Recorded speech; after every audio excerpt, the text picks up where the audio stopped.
Did you see what happened in Philly when the Gay Pride Parade met Free Palestine? And they it was a clashed. Fight. Yeah, it was a clash. They clashed. Kurt Metzger would call that, the great Kurt Metzger would call that, I believe, an intersectional car crash.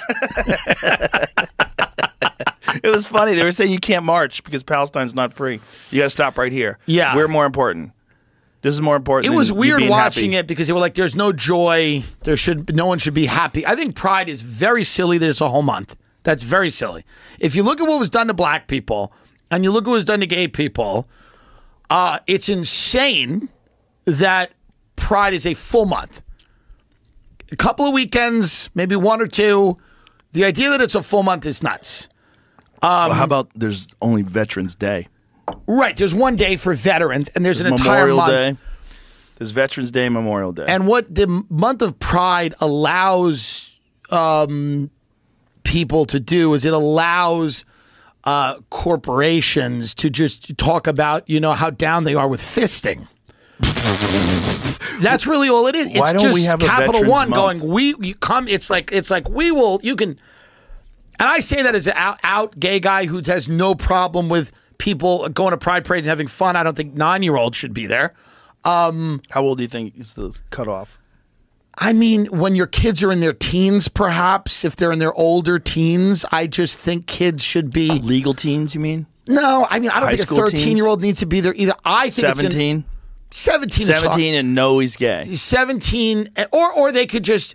17 and they're like Curious? mature enough to handle what's going on. Are they, though? I don't know, but I mean, it depends. Like, again, I'm not mature enough to handle what's going on in the Pride Parade. Well, I don't know. The Pride Parades have gone off the chain. I mean, they've gone off the chain. But, you know, people dressing up like dogs and stuff is crazy. Congressman. But, like, to me, I've always felt that, like, if you're going to go out and have a party where people are getting drunk and hooking up and dancing, anybody who's legally underage shouldn't be there. So 17 is right on the cusp, and then 18 and everything is fine.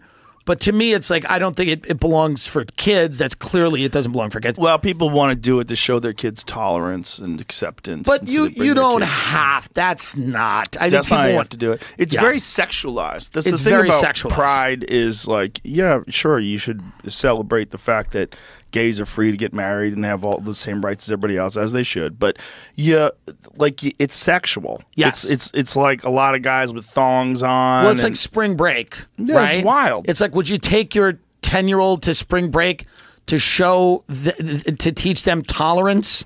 No, right. You wouldn't do that. That's kind of straight pride. Spring break is a bunch of people going to get fucked up in Florida, right? And they're going to fight each other and have sex.